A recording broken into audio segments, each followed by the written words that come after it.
সে যে যা মন্তব্য করতে কোনো, কিন্তু উনি এক বাঘের বাচ্চা, হালালি বাপের হালালি বেটা, তিনি এই কাজে নেমে পড়েছেন। আশা করছি যত রকম বাধা বিপত্তি আসবে উনি বাধা এড়িয়ে চলবেন, এই বাধাকে তিনি কিছু মনে করেন না। মসজিদ তৈরি হচ্ছে, ইনশাআল্লাহ মসজিদ তৈরি হচ্ছে।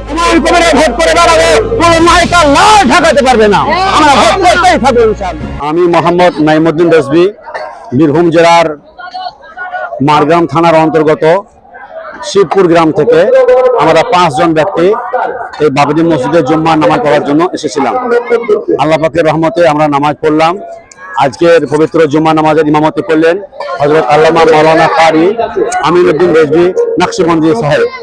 আল্লাহ পাকের অশেষ রহমতে নামাজ পড়ে আমরা খুব শান্তি পেলাম, তৃপ্তি পেলাম এবং এখানকার স্থানীয় মানুষদের যথাযথভাবে উদ্যোগ বা তাদের ইচ্ছা যে জায়গাতে বাবরি মসজিদ হোক, আমরা আল্লাহ পাক রব্বুল আলামিনের কাছে দোয়া করব যাতে এই বাবরি মসজিদ আমাদের হয় এবং কিয়ামতের সকাল পর্যন্ত না থাকে। ইনশাআল্লাহ খুব ভালো লাগলো। ঈদ তো অনেক জমা পড়েছে, কাজ কবে থেকে শুরু হবে মনে হচ্ছে? জি বলেন বলেন বলেন। হয়ে যাবে রেডি? হ্যাঁ। আচ্ছা, ইট পাথর বালি সিমেন্ট ইত্যাদি যত যা জমা কিছু পড়ছে, এই জমা হতেই আছে। আগামী দিনে হুমায়ুন কবির সাহেবের একটা ভিডিও ক্লিপে দেখেছিলাম যে মসজিদ কবে তৈরি হবে, তাতে তিনি ভিডিও ক্লিপে বলেছেন যে ফেব্রুয়ারি মাসের 15 তারিখ পার হতে দেবে না, 15 তারিখের আগে ইনশাআল্লাহ এই বাবরি মসজিদের কাজ আরম্ভ হবে। আচ্ছা, অনেকেই তো অনেক মন্তব্য করছে, এই বিষয়ে কি বলবেন? সে যে যা মন্তব্য করতে করুক, কিন্তু উনি এক বাঘের বাচ্চা, হালালি বাপের হালালি বেটা, তিনি এই কাজে নেমে পড়েছেন। আশা করছি যত রকম বাধা বিপত্তি আসবে উনি বাধা এড়িয়ে চলবেন, এই বাধাকে তিনি কিছু মনে করেন না। মসজিদ তৈরি হচ্ছে, ইনশাআল্লাহ মসজিদ তৈরি হচ্ছে। জমি তো আরো দরকার, আশেপাশের জমিগুলো এখনো কিনা শুরু হয়নি। সে জমি যখন দরকার উনি জমি মালিকদেরকে বলবেন। আশা করছি আমরা সকলে বা সকল জনগণ বলছে সেটাই। যেমন গত জুম্মাতে এখানে জুম্মা নামাজ পড়তে এসে এই সরিষার জমিতে অনেকটা সরিষা নষ্ট হয়েছে, তো অনেক বিরোধীরা তারা বলতে চাইছিল যে অনেকের জমির সম্পত্তিকে নষ্ট করে নামাজ পড়তে পারে না, কিন্তু জমি মালিকরা বলেছে এই বছরকার সরিষা শেষ হয়েছে, আগামী বছর আল্লাহ পাক ডবল করে দেবেন। অতএব যখন জমির মালিক বলছে ও জমি দিতে পারবে, কোনো আপত্তি করবে না, আমার মত বলছে। আজকে মোটামুটি কত লোক হয়েছিল? আজকে লোকে তো হিসাব নাই, তবে আশা করছি লাখের উপরে লাখ ইনশাআল্লাহ লোক জমায়েত হয়েছে এখানে।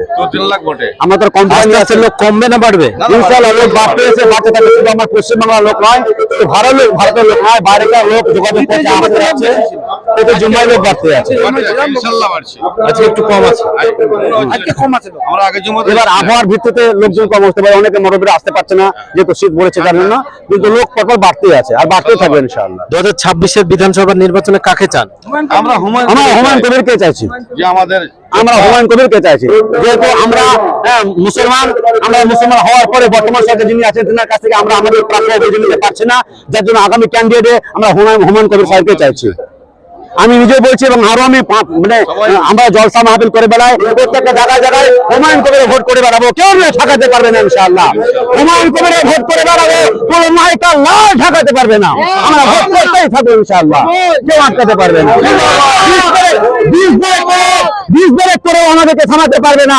আমরা মুসলমান জনগণ, আমরা অনেক জিনিসের কাছে বঞ্চিত হয়েছি, সে বঞ্চিত ফিরিয়ে পাওয়ার জন্য আগামী ক্যান্ডিডেট হিসেবে আমরা হুমায়ুন কবিরকে চাইছি। তাকবীর, নারায়ে রিসালাত, নারায়ে রিসালাত, নারে হায়দারি, নারে হায়দারি, দ্বীন ইসলাম, দ্বীন ইসলাম, ভারতের মুসলমান, ভারতের মুসলমান, রাজা কা হিন্দুস্তান, রাজা কা হিন্দুস্তান, বাবরি মসজিদ, বাবরি মসজিদ, বাবরি মসজিদ, জনাব হুমায়ুন কবির সাহেব, জনাব হুমায়ুন কবির সাহেব, নারে তাকবীর, নারে রিসালাত।